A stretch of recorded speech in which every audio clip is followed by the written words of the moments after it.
Sergeant Giuseppe Marcelli stood trembling behind the barbed wire of Camp Forest, Tennessee, clutching a metal tray that seemed impossibly heavy in his weakened hands. The October sun cast long shadows across the mess hall as he stared in disbelief at what lay before him on the standard-issue aluminum plate. The aroma rising from the steaming food defied everything he had been told about American prisoner camps. Thick slabs of beef that must have weighed 8 ounces, golden mashed potatoes drowning in real butter, fresh green beans that still had their color, white bread so soft it compressed under his trembling fingers, and something cold and impossibly sweet that the smiling American guards called ice cream. His sunken cheeks, hollowed by 18 months of wartime rations and the brutal North African campaign, quivered as tears mixed with the Tennessee dust coating his stubbled face. "Madonna mia," he whispered in his native Sicilian dialect, his voice cracking with emotion. "They are trying to poison us with kindness." The wooden spoon felt foreign in his skeletal hands as he scooped a tentative bite of the frozen dessert. The vanilla sweetness exploded across taste buds that had forgotten anything beyond the bitter ersatz bread and watery soup that had sustained him during the final desperate months in Tunisia. Around him, 847 other Italian prisoners sat in stunned silence, many weeping openly as they encountered abundance that seemed like a cruel hallucination designed to torment men who had accepted their fate as expendable enemies. Private Antonio Benedetto, captured alongside Marcelli during the collapse of the Mareth line, stared at his portion of roast beef and shook his head in bewilderment. "Giuseppe," he whispered urgently, "this must be a trap. No nation feeds its enemies better than it feeds its own soldiers. Perhaps they fatten us like cattle before the slaughter, or maybe this is poison designed to kill us slowly while making us grateful for our deaths." The logic seemed inescapable to men who had been raised on German warnings about American brutality and had experienced the harsh realities of Axis military life, where enlisted men survived on scraps while officers hoarded supplies. But the beef was real, tender and seasoned with herbs that reminded them of their mother's cooking. The potatoes were creamy and rich, made with actual dairy products rather than the synthetic substitutes they had grown accustomed to during years of wartime rationing. The bread was white flour, not the sawdust mixture that had passed for rations during their final months in North Africa. Most impossibly, there was enough food on each plate to satisfy a hungry man, with promise of second helpings for those who wanted them. Just 6 months earlier, as Marcelli had raised his hands in surrender to advancing American forces near Tunis, German propaganda officers had painted terrifying pictures of what awaited Italian prisoners in enemy hands. SS Oberfuhrer Klaus Weber, his black uniform immaculate despite the desert conditions, had delivered his final address to assembled Axis troops with the theatrical precision that Nazi ideology demanded. "The Americans will starve you slowly," Weber had proclaimed, his voice carrying across the makeshift parade ground where exhausted soldiers stood at attention. "They will work you to death in their industrial slave camps, feeding you scraps that even their dogs would refuse. You have seen how they treat their own Negro soldiers. Imagine what they will do to Italian prisoners who dared take up arms against their global empire." Weber had gestured dramatically toward captured American equipment, his pale blue eyes gleaming with fanatic certainty. "These Americans speak of democracy and freedom, but their treatment of prisoners reveals their true nature. They are capitalist exploiters who view human beings as expendable resources. You will be shipped to camps in their frozen northern territories, forced to labor in their factories and mines until you drop dead from exhaustion and malnutrition. Those who survive will return home as broken men, forever damaged by American barbarism." The assembled soldiers had nodded grimly, many choosing to fight to the death rather than face what seemed like inevitable torture and slow starvation. Italian officers, already demoralized by months of German condescension and supply shortages, accepted Weber's warnings as confirmation of their worst fears about capture by Anglo-American forces. The propaganda aligned perfectly with everything they had been taught about democratic capitalism, that it was a system designed to exploit the weak and enrich the powerful through the systematic oppression of inferior peoples. How spectacularly wrong the German predictions proved to be. By December 1943, just 4 months after his capture, Sergeant Marcelli had gained 27 pounds, his desert-worn uniform straining at the seams as his body recovered from chronic malnutrition. His hollow cheeks had filled out, His skeletal frame had acquired healthy muscle mass, and his skin had regained the olive complexion that had been bleached grey by months of inadequate nutrition and desert warfare. His fellow prisoners at Camp Forest were writing letters home that their families initially dismissed as fantasies, Allied propaganda, or evidence that their loved ones had suffered mental breakdowns under the stress of captivity. "Cara Mowgli," wrote Corporal Antonio Rossi to his beloved wife Maria in Naples, his handwriting shaky with emotion, "You will not believe what I must tell you about this American prison.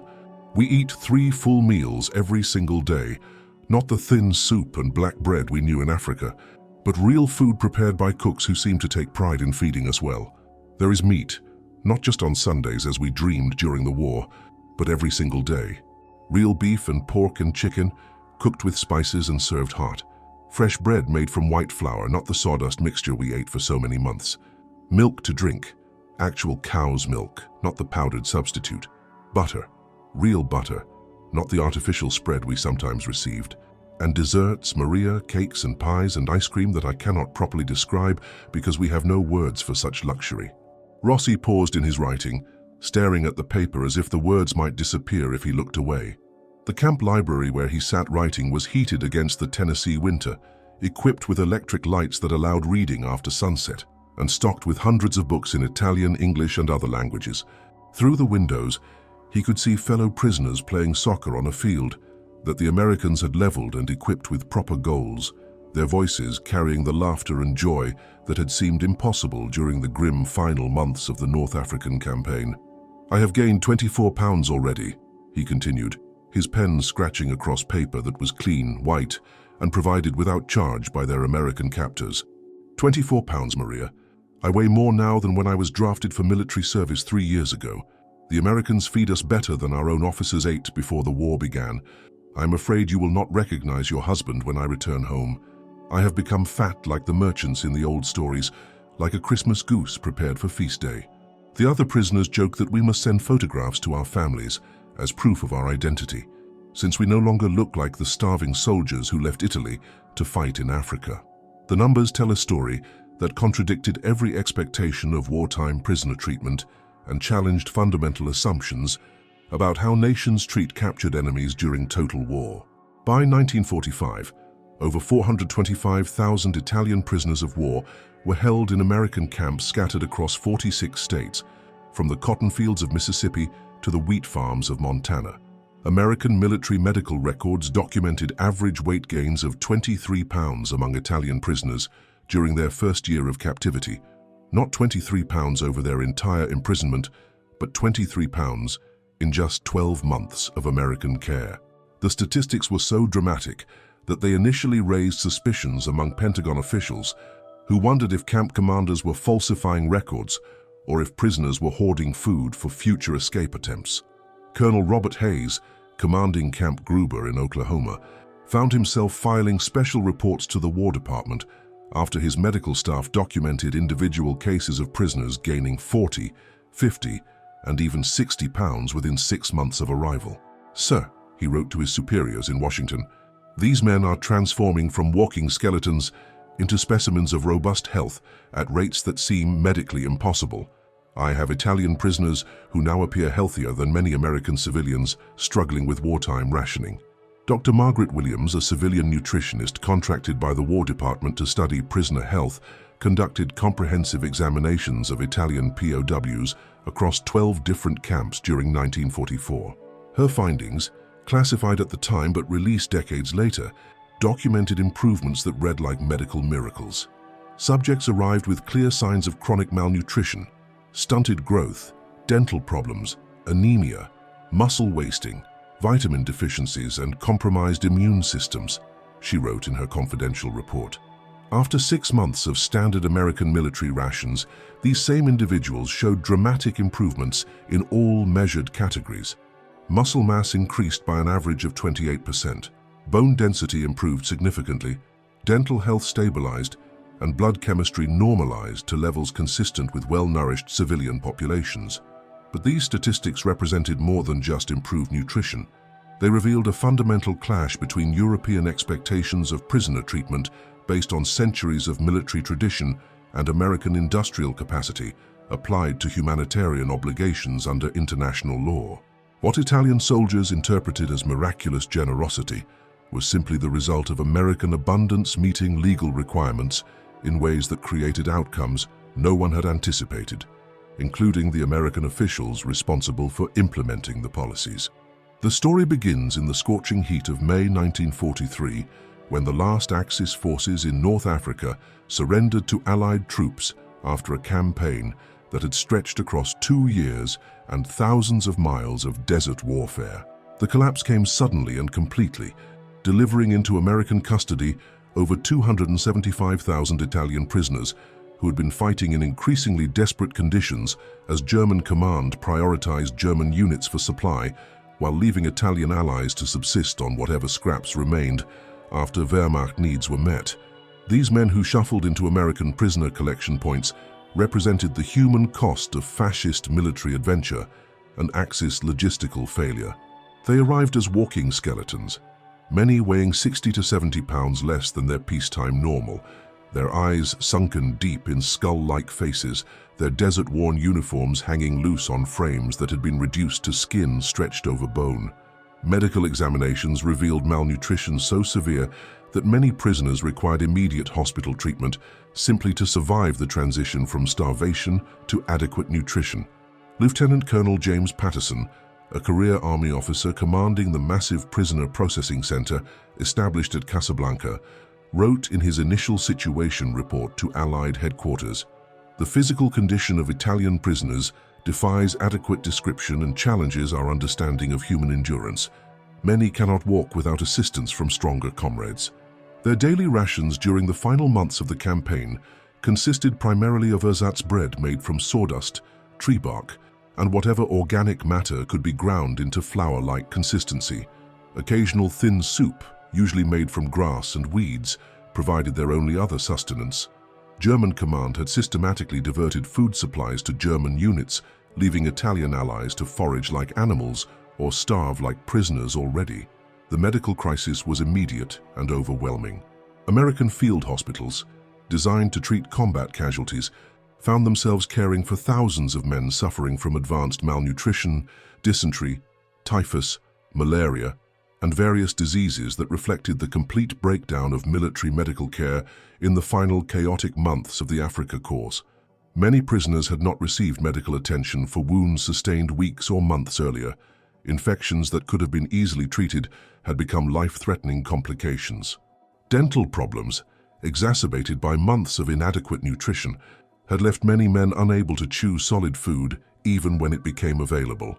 Captain Sarah Mitchell, an Army nurse who worked in the Casablanca processing center, later recalled the shocking condition of arriving prisoners in interviews conducted decades after the war. These were not soldiers anymore. They were survivors of a humanitarian catastrophe that had been disguised as military service. Many weighed less than American high school students. Their ribs were clearly visible through skin that had become translucent from malnutrition. Some had developed scurvy, with bleeding gums and loose teeth. Others showed signs of rickets, with bones that had begun to soften from calcium deficiency. We had to feed them carefully, slowly, because their digestive systems could no longer process normal quantities of food without dangerous complications. American military doctrine regarding prisoner treatment, however, was clear and uncompromising, based on both humanitarian principles and hard-headed strategic calculations that reflected lessons learned during previous conflicts. The United States had signed the Geneva Convention of 1929 and intended to honor its obligations completely, not just from moral considerations, but from practical recognition that proper treatment of prisoners provided significant military advantages in terms of intelligence gathering, propaganda effects, and encouragement of additional enemy surrenders. More importantly, for the scale of American prisoner operations, the United States possessed the industrial and agricultural capacity to feed prisoners properly without straining civilian or military supply lines that were already stretched across multiple theaters of global warfare. Unlike European nations struggling with blockades, rationing, bomb transportation networks, and severely limited agricultural production, the United States was experiencing wartime agricultural abundance, that created surpluses requiring government intervention to prevent market collapse. Major General Alan Gullion, Provost Marshal General and the senior army officer responsible for all prisoner affairs, established feeding standards that not only met but exceeded minimum Geneva Convention requirements by substantial margins. His directives, distributed to camp commanders across the United States, were explicit and comprehensive. American prisoners of war will receive the same basic rations as American soldiers, modified only for cultural dietary preferences and religious requirements where practical. This policy reflects not misguided generosity, but sound military practice and moral obligation. Well-fed prisoners cause fewer disciplinary problems, provide more reliable intelligence, require less medical attention, and create positive propaganda effects that encourage additional enemy surrenders. Gullion's policies were supported by detailed nutritional guidelines prepared by Army dietitians working with civilian experts from major universities. The standard prisoner diet was calculated to provide approximately 3,200 calories daily, with balanced proportions of protein, carbohydrates, fats, vitamins, and minerals necessary to restore health among malnourished individuals while maintaining fitness among healthy prisoners. The caloric content exceeded the daily intake of many American civilians who were coping with wartime rationing and food shortages.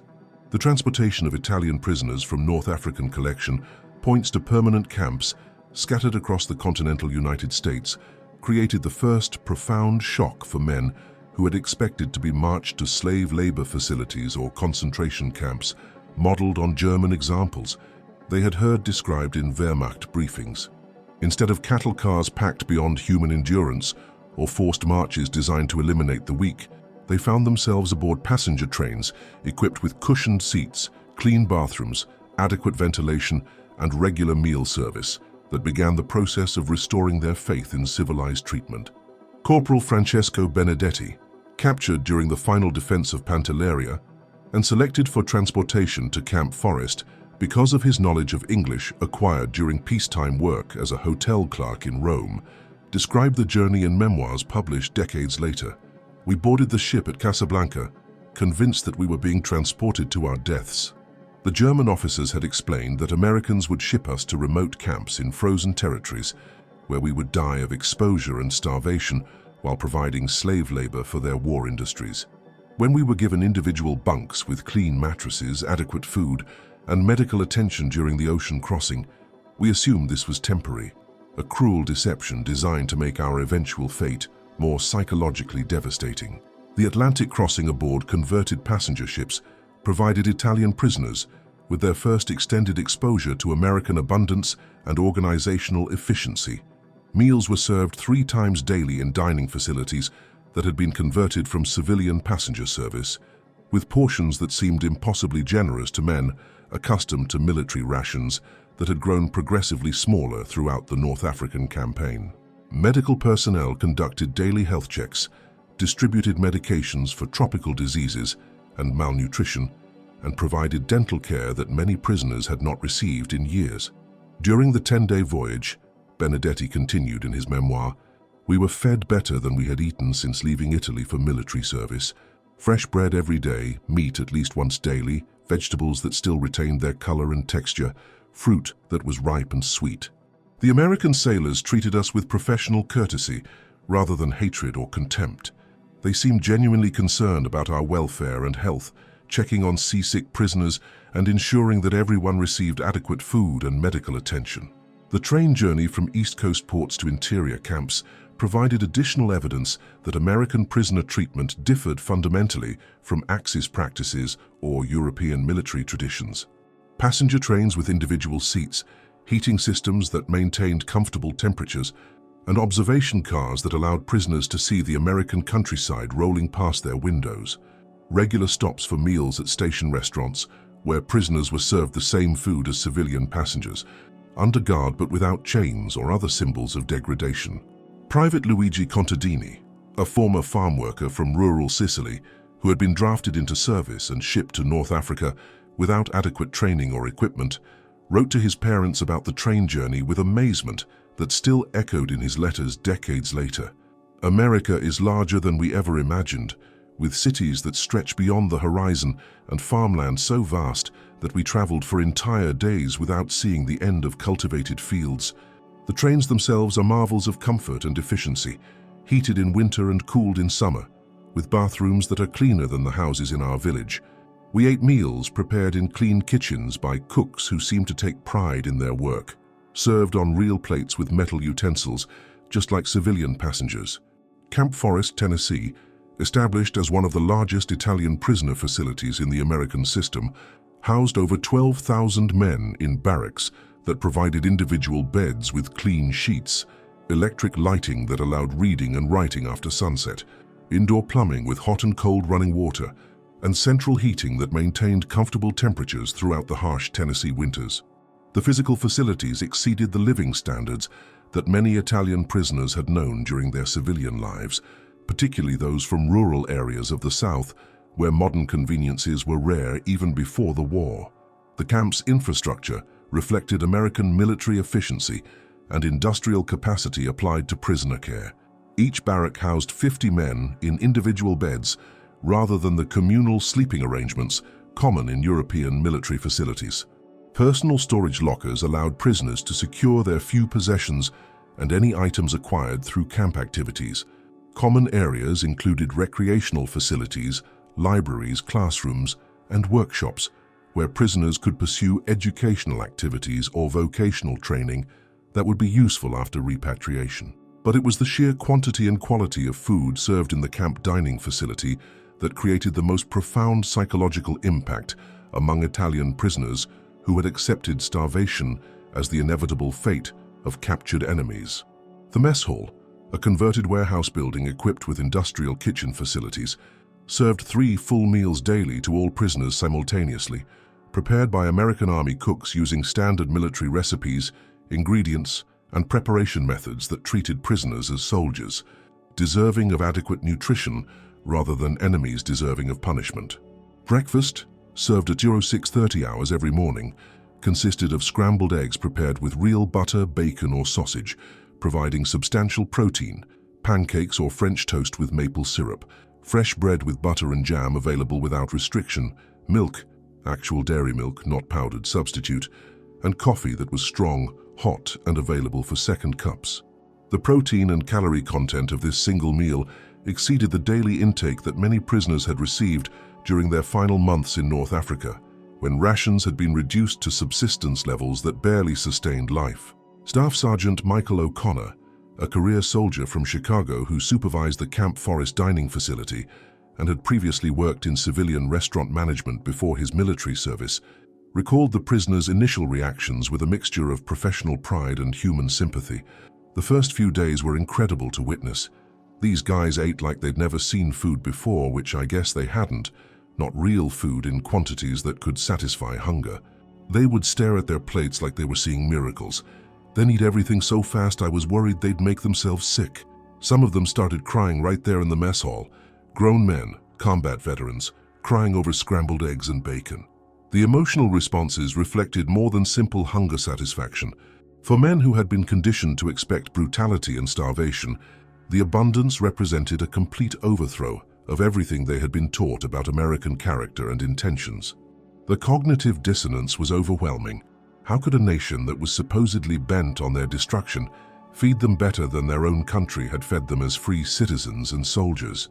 Lunch, served at 1200 hours, featured substantial sandwiches made with real meat rather than the ersatz substitutes that had become common throughout wartime Europe, accompanied by soup prepared from fresh vegetables, milk or coffee, fruit when available, and often dessert in the form of cake, pie, or cookies baked in the camp kitchen by prisoner volunteers working under American supervision. The portions were calculated to satisfy hunger completely, with second helpings available for those who requested them.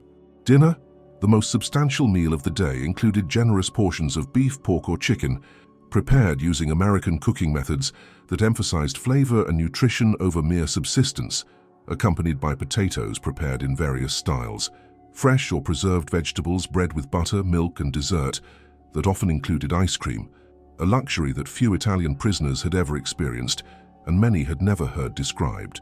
The cultural shock extended far beyond mere quantity to encompass foods and preparation methods that Italian prisoners had never encountered or had dismissed as impossible luxuries reserved for the wealthy elite. Ice cream, served regularly as dessert and available in multiple flavors, seemed like an impossible indulgence to men from a country where refrigeration was rare. Dairy products were strictly rationed, and frozen desserts were unknown outside of major cities and expensive restaurants. Sergeant Marcelli, whose initial tears over his first American meal had become legendary among his fellow prisoners, wrote to his younger brother Salvatore with wonder that remained undiminished even after months of American abundance. "They serve us frozen cream mixed with sugar and flavored with chocolate, vanilla, or strawberry. It is cold and sweet and melts in your mouth like snow made from milk and honey." The American guards eat this casually, as if it were ordinary food rather than a treasure fit for kings. They offer second portions to any prisoner who requests them. "I have eaten more ice cream in 4 months than existed in our entire village during my lifetime." Peanut butter sandwiches, a staple of American military rations and popular among American soldiers, initially confused and concerned Italian prisoners who had never seen peanuts processed into spreadable paste and feared it might be some form of industrial lubricant being served as food. The texture, unfamiliar flavor, and strange preparation method seemed suspicious to men who had been conditioned to expect deception and poisoning from their captors. Corn on the cob, served regularly during summer months when fresh corn was available from local American farms, was completely foreign to Italians who knew corn only as animal feed and could not understand why humans would eat food intended for livestock. The American practice of eating corn directly from the cob, seasoned with butter and salt, seemed barbaric to men from a culture that processed corn into polenta or ground it into meal for bread making. Even familiar foods arrived in unfamiliar abundance and preparation methods that challenged Italian expectations about normal quantities and cooking techniques. White bread, made from refined wheat flour, was served freely at every meal rather than being carefully rationed as it had been throughout wartime Europe. Meat portions were larger than most Italian families had consumed in entire weeks during the best of times, prepared with spices and cooking methods that enhanced flavor rather than merely providing minimal nutrition. Dr. Antonio Civitelli, a distinguished Italian army physician who had been captured along with his entire medical unit during the collapse of Axis resistance in Tunisia, began documenting the physiological transformation of his fellow prisoners with the clinical precision that had made him a respected figure in Italian military medicine before the war.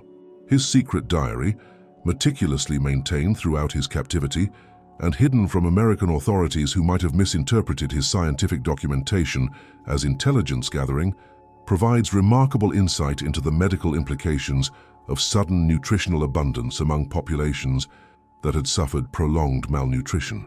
"Day 7 of captivity," he wrote in careful handwriting, using paper and pencil provided without charge by American authorities, "patients continue suffering severe effects of chronic malnutrition despite adequate food availability.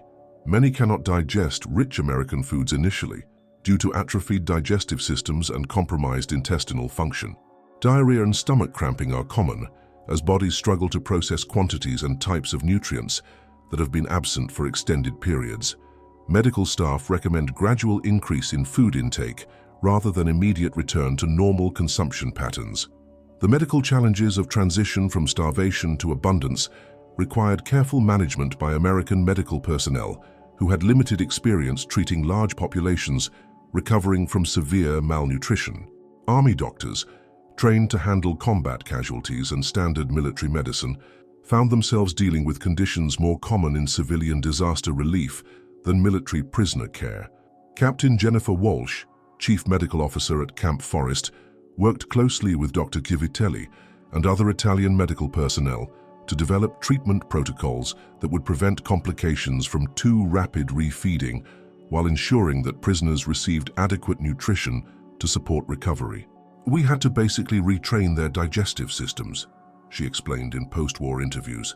"These men had been surviving on starvation rations for so long that their bodies had shut down normal digestive processes.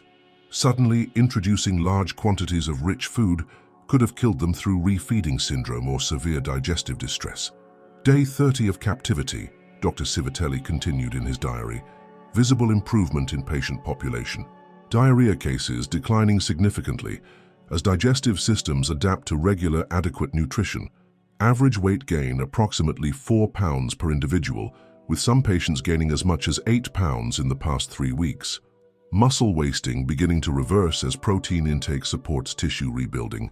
Skin condition improving as vitamin deficiencies are corrected through balanced diet. The weight gains were so dramatic and consistent that American camp commandants began filing special reports to the War Department in Washington, concerned that something unusual or potentially problematic was occurring in their facilities. The rapid physical transformation of prisoners raised questions about whether feeding policies were appropriate, whether prisoners were hoarding food for escape attempts, or whether medical complications might result from such rapid nutritional recovery. Colonel Robert Hayes, a West Point graduate commanding Camp Gruber in Oklahoma, wrote detailed reports to his superiors describing changes that seemed to defy normal medical expectations. Italian prisoners under my command are gaining weight at rates that appear medically impossible based on my understanding of normal nutrition and metabolism. Average monthly weight gain is 7 pounds per individual, with some prisoners gaining 15 to 20 pounds in single months. Physical fitness is improving correspondingly, with men who arrived unable to perform basic tasks now participating in recreational sports and work details. These individuals arrived as walking skeletons and are rapidly becoming healthier and more robust than many American civilians struggling with wartime rationing.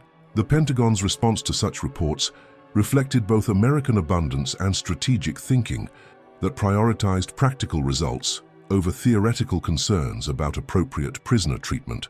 Assistant Secretary of War John McCloy, responsible for coordinating prisoner affairs across all military departments, issued directives that confirmed existing policies while addressing commanders' concerns. Continue current feeding protocols without modification. Healthy prisoners require less medical attention, provide more reliable intelligence cooperation, create fewer disciplinary problems, and generate positive propaganda effects that encourage additional enemy surrenders. The United States possesses adequate agricultural and industrial capacity to sustain current nutritional standards for all prisoners without impacting military or civilian food supplies. Any medical complications arising from improved nutrition should be treated as standard medical issues rather than policy problems. Meanwhile, letters from Italian prisoners to their families throughout occupied Italy created unexpected intelligence problems for German authorities who were struggling to maintain morale and prevent defections among remaining Axis forces.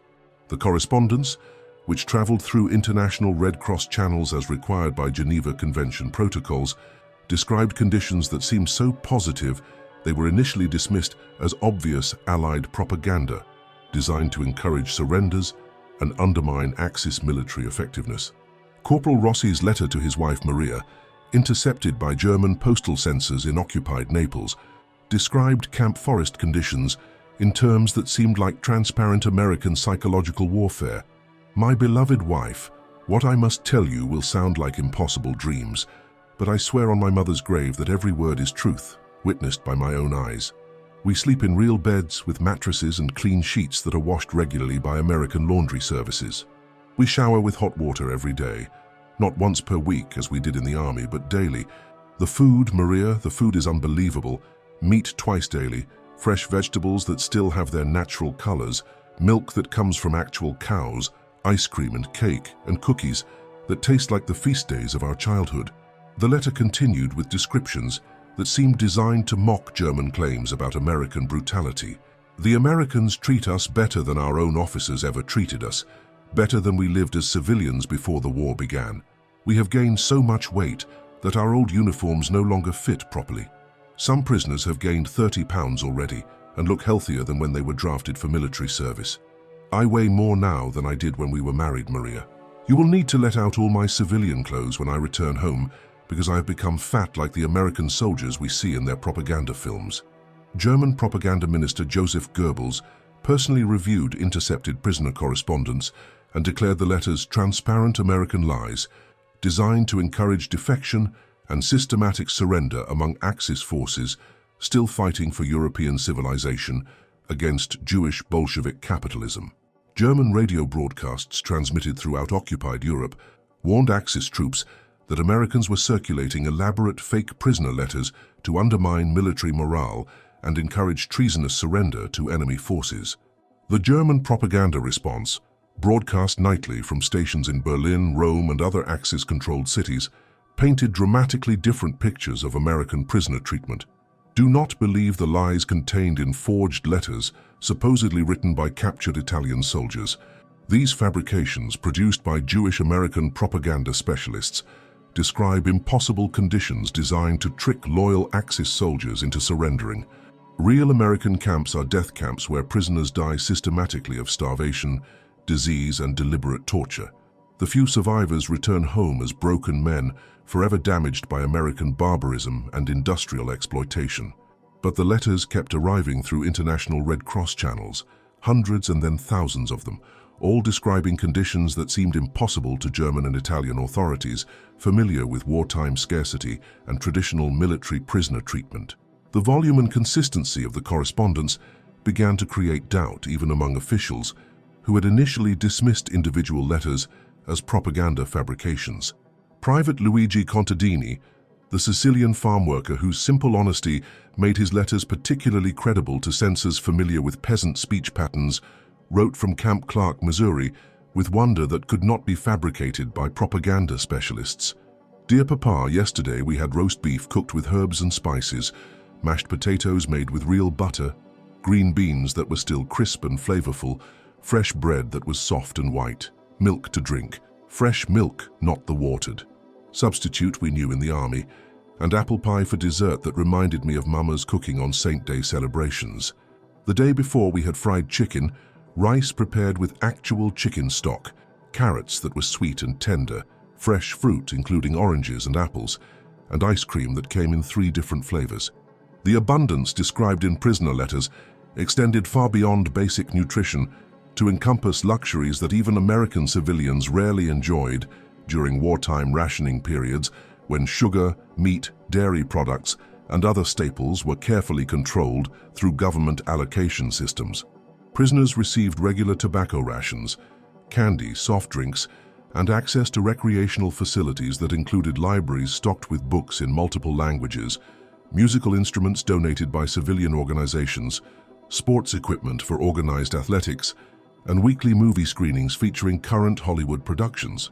Many camps offered comprehensive educational programs where prisoners could learn English language skills, pursue vocational training in trades that would be valuable after repatriation, or continue interrupted university studies under the supervision of qualified instructors recruited from local colleges and universities. The educational opportunities were voluntary, but enthusiastically embraced by prisoners who recognized that knowledge gained during captivity could provide advantages in post-war civilian life.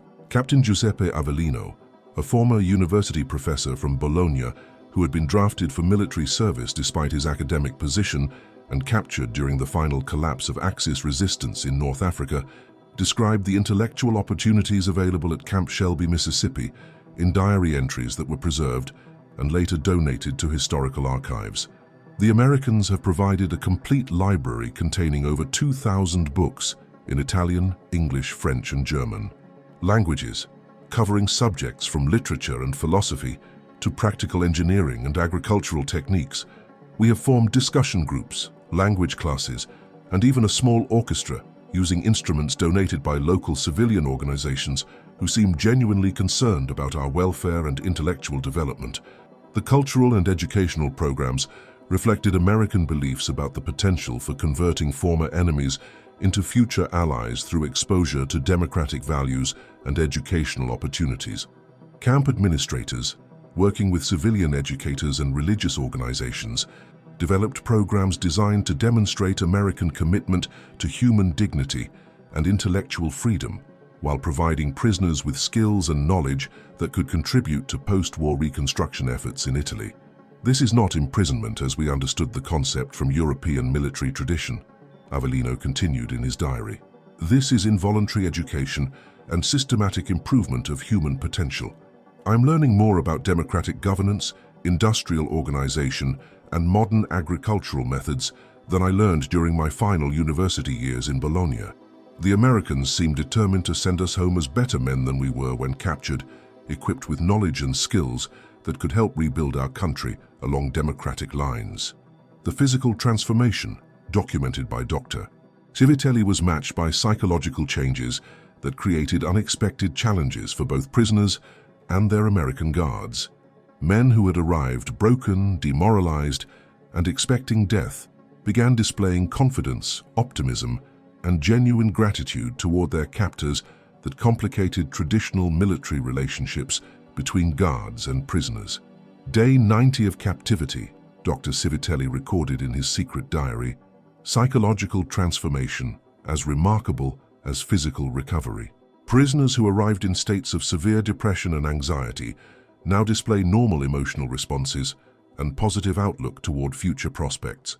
Many express reluctance about eventual repatriation, fearing return to Italy devastated by war and Allied bombing campaigns. Some prisoners openly state preference for remaining in America permanently rather than returning to uncertain conditions in homeland. Such sentiments created complex diplomatic and legal challenges as the war progressed, and Italian government, having officially switched sides in September 1943, began requesting the return of their captured soldiers to fight against German forces still occupying much of the Italian peninsula. Many prisoners, comfortable in American camps and fearful of return to combat conditions or destroyed homeland, actively resisted repatriation efforts and requested permission to remain in America as civilian immigrants after the war's conclusion. Sergeant Marcelli, whose initial tears over American abundance had evolved into deep appreciation for American values and treatment, confided to Father Michael Kelly, the Irish-American chaplain assigned to Camp Forest, "Padre, in America I eat better, sleep better, work under better conditions, and feel safer than I ever experienced during my adult life. My village in Sicily has been bombed 3 times by Allied aircraft trying to destroy German positions. My family lives in caves and ruins, surviving on grass soup and whatever food they can scavenge from destroyed buildings. Here I have electric lights, indoor plumbing with hot water, 3 substantial meals daily, medical care when needed, and Americans who treat me with dignity and respect, despite the fact that I took up arms against their country." The chaplain's reports to his superiors documented similar sentiments among thousands of Italian prisoners who had discovered that American captivity provided better living conditions than they had known as free citizens in fascist Italy or as soldiers in the Italian army. The irony was not lost on thoughtful observers.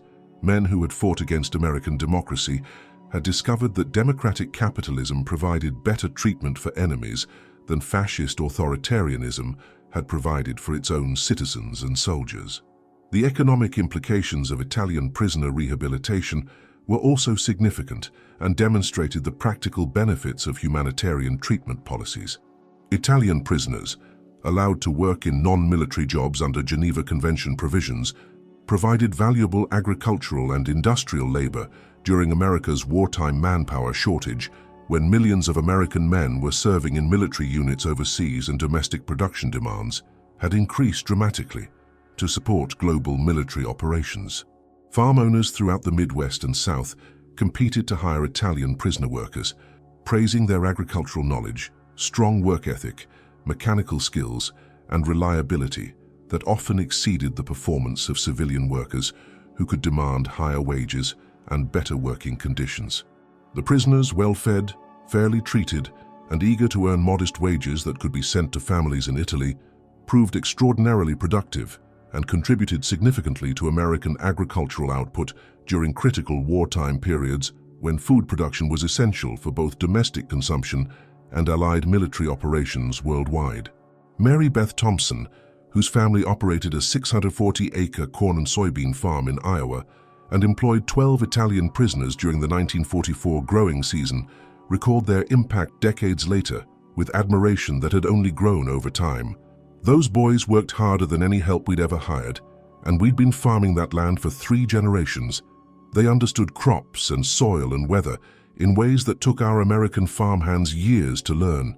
They maintained our equipment better than we did, improved our irrigation systems using techniques they'd learned in Italy, and taught us growing methods that increased our yields by 20% that first season."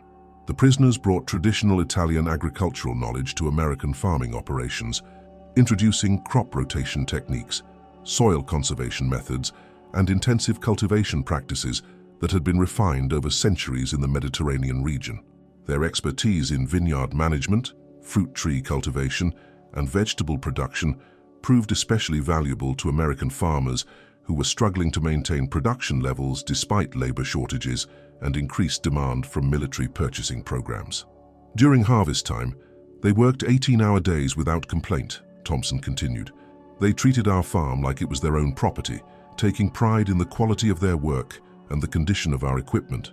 When we told them they could rest on Sundays, they asked if they could work in our vegetable garden instead, saying that idle hands made them think too much about families back home.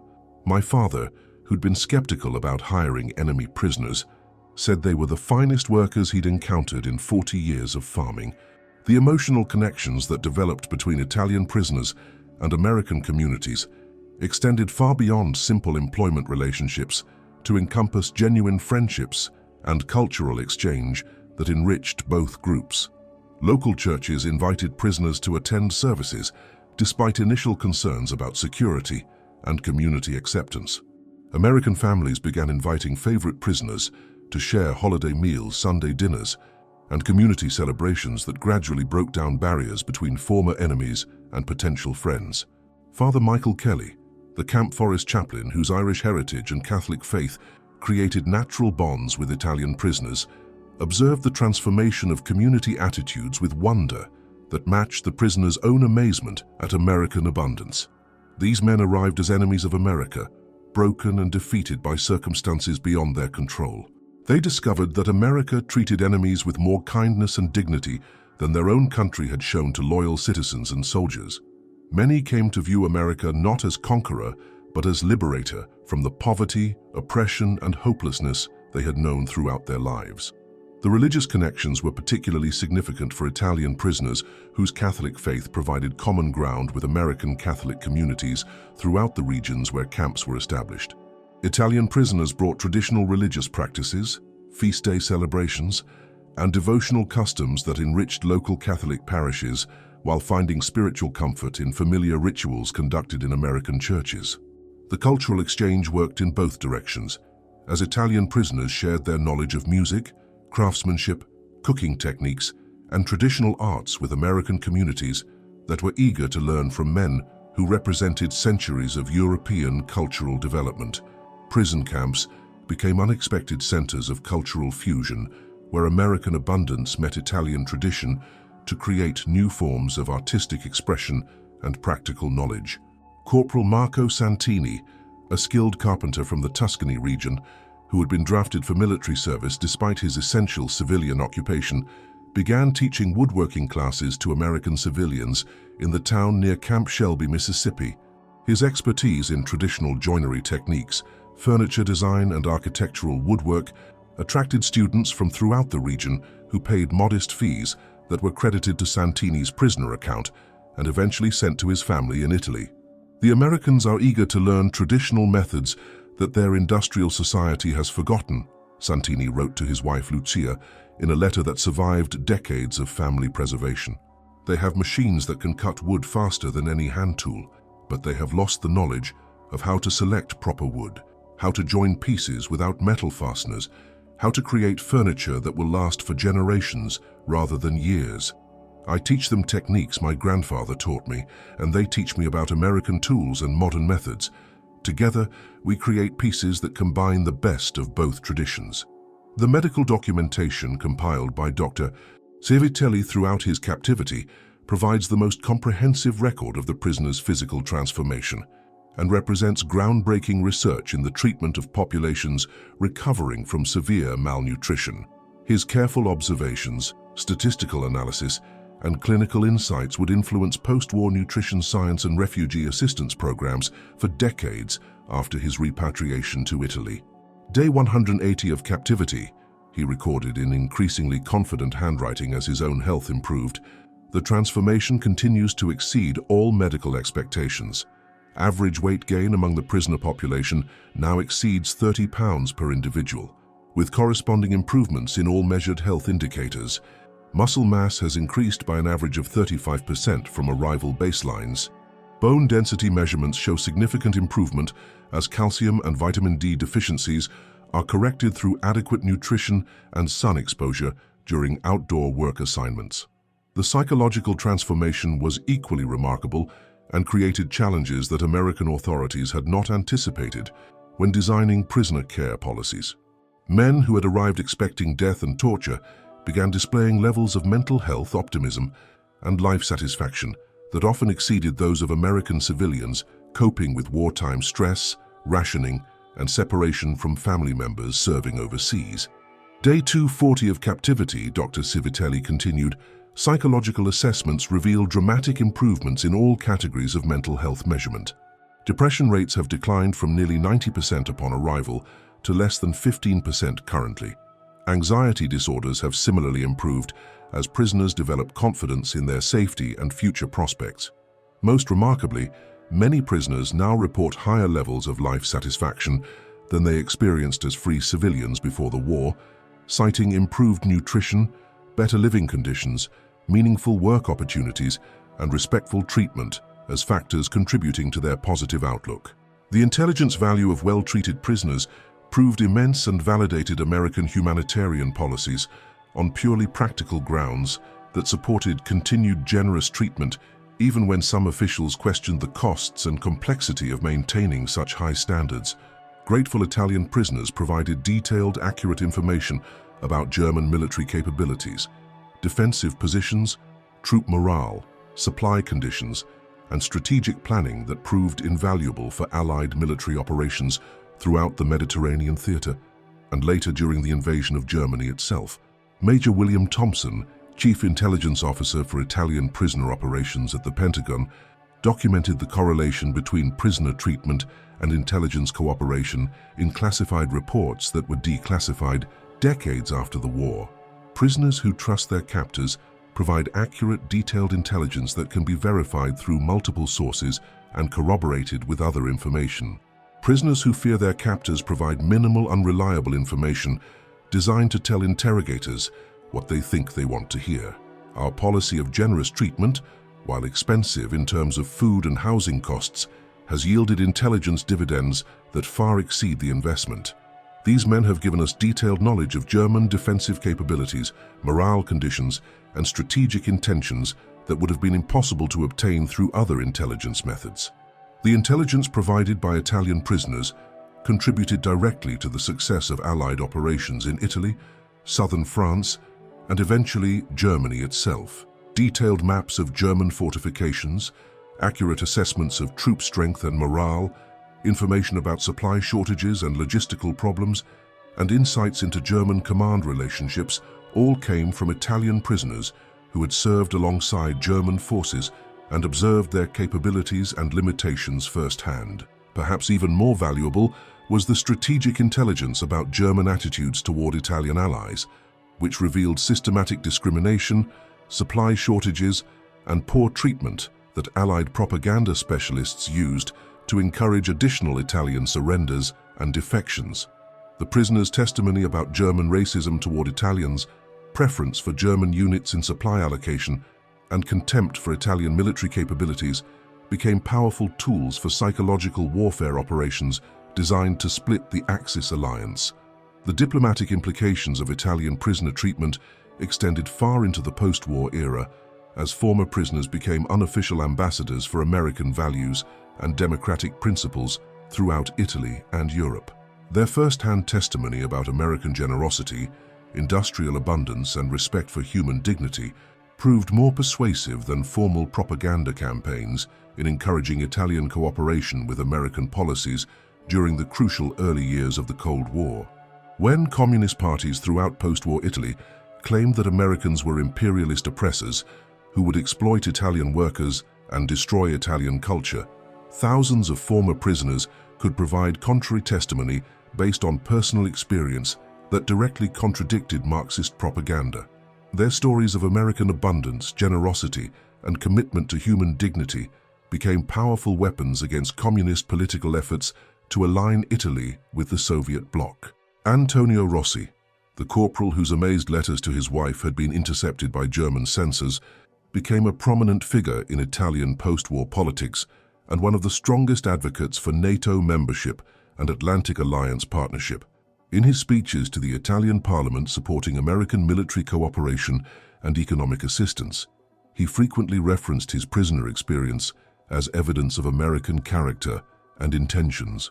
"Honorable colleagues," he declared during the decisive parliamentary debate over NATO membership in 1949, "I have seen America from the inside, not as tourist or diplomat or businessman seeking profit, but as enemy prisoner who had taken up arms against their nation and killed their soldiers in combat. I know how Americans treat those who fought against them with deadly force. If they show such generosity and respect to enemies, imagine their loyalty and support to friends who stand with them against the threats facing democratic civilization." The economic impact of former Italian prisoners extended well beyond individual success stories to encompass broader patterns of Italian-American cooperation that strengthened ties between the two nations and contributed to Italy's post-war reconstruction and modernization. Former prisoners who had learned American agricultural techniques, industrial methods, and business practices became agents of modernization who helped transform Italian agriculture, manufacturing, and commerce during the crucial Reconstruction period. Giuseppe Marcelli, the sergeant whose tears over his first American meal had symbolized the prisoner's transformation, returned to Sicily briefly after the war, but immigrated to America permanently in 1948, bringing his wife and 3 children to Cleveland, Ohio, where he opened a successful restaurant that served both traditional Italian cuisine and American dishes he had learned to appreciate during his captivity. His establishment, Marcelli's American-Italian Kitchen, became a gathering place for other former prisoners and their families, creating a community that celebrated the unlikely friendship born from wartime imprisonment. The restaurant's success led to additional locations and eventually a small chain of establishments that employed dozens of Italian Americans and contributed to Cleveland's economic development during the post-war boom years. "America taught me that enemies can become friends through kindness rather than force," Marcelli reflected during a 1980s interview conducted by local historians documenting the immigrant experience. "I came to America as prisoner expecting death and found life, opportunity, and friendship. I discovered that abundance shared creates more abundance rather than scarcity. This lesson shaped everything I did afterward: my business practices, my treatment of employees, my involvement in community affairs. America gave me more than food and shelter. It gave me a philosophy of life based on generosity rather than fear." The success stories were repeated thousands of times across America as former prisoners established businesses, married American women, raised families, and contributed to the economic growth and cultural richness of their adopted communities. Their success provided powerful testimony to the effectiveness of generous treatment policies and demonstrated the long-term benefits of converting enemies into friends through humanitarian policies rather than punishment and revenge. The cultural impact extended beyond individual immigrant success to encompass lasting changes in American cuisine, agricultural practices, craftsmanship traditions, and community life that persisted for generations after the war's end. Italian prisoners working on American farms introduced traditional techniques for growing vegetables, fruits, and grains that improved productivity and created new crops that became part of regional agricultural systems. Food historian Dr. Maria Gonzalez, studying the impact of Italian prisoners on American cuisine during the 1990s, found substantial evidence of cultural transfer that enriched both traditions. Italian prisoners working in American kitchens, farms, and food processing facilities introduced traditional recipes, preparation techniques, and ingredient combinations that became part of local food culture.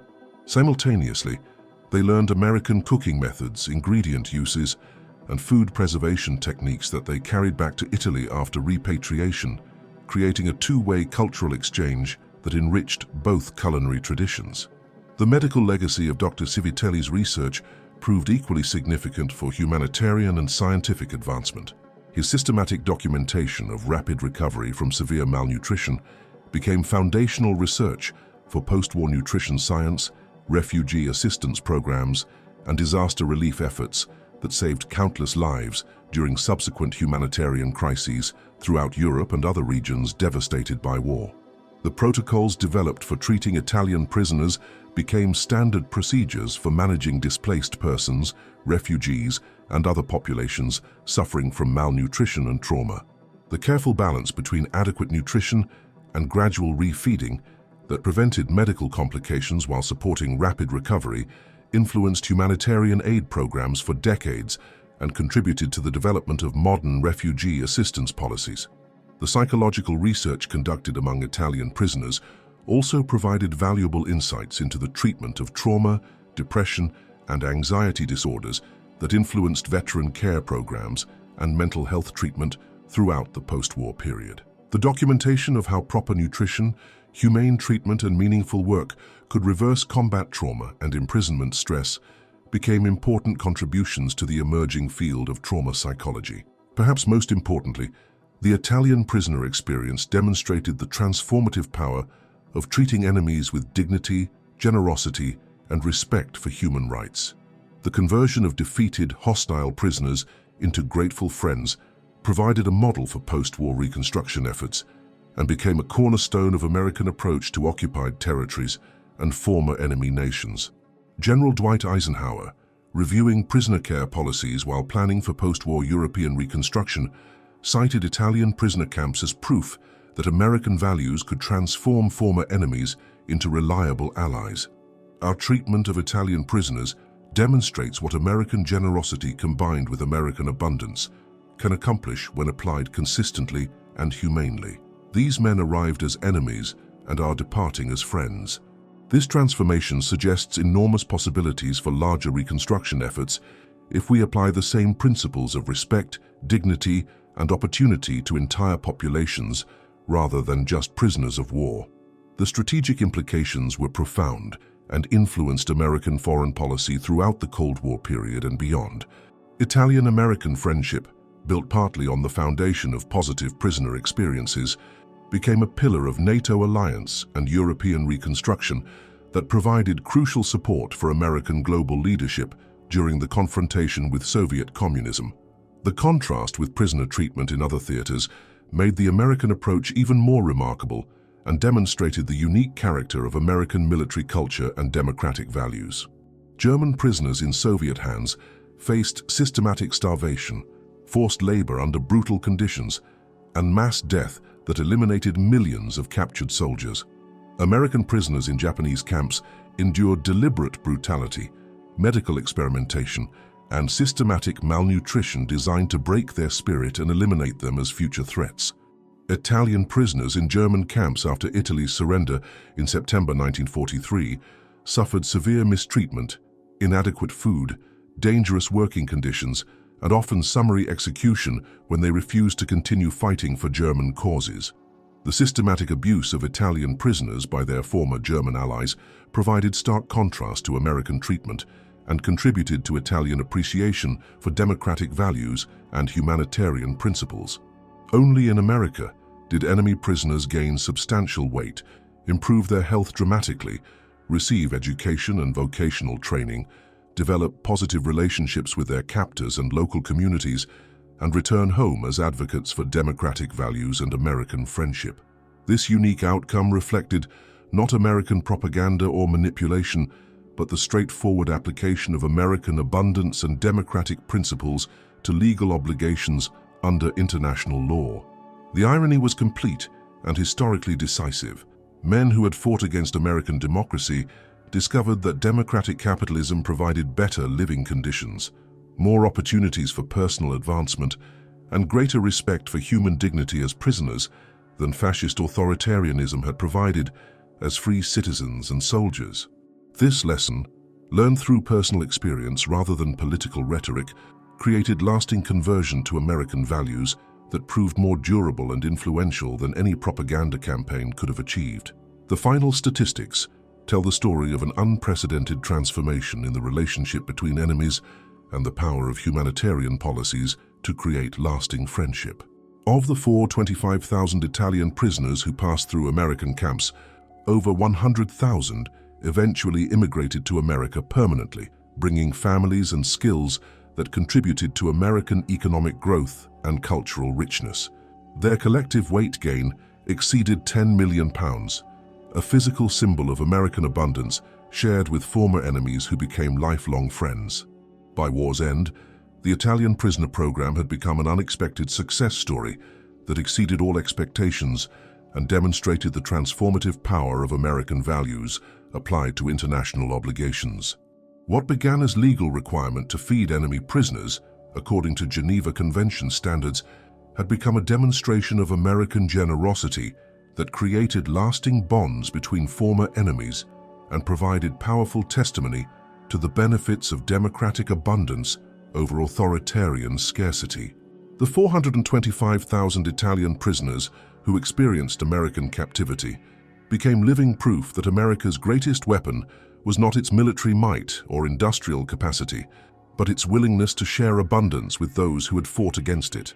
Their collective testimony, written in letters home, recorded in post-war memoirs, and expressed through lifelong gratitude, provided more effective propaganda for American values than any government information campaign could have produced. This incredible story of unexpected kindness, triumphing over wartime hatred, demonstrates how treating enemies with dignity and generosity can transform them into friends and allies. The Italian soldiers who expected starvation and found abundance never forgot the lesson they learned in American prison camps.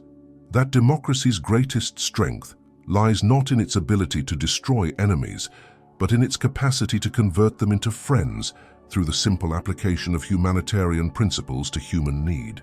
But this is just one of countless untold stories from this pivotal period in history that revealed the true character of American democracy under the pressure of global warfare.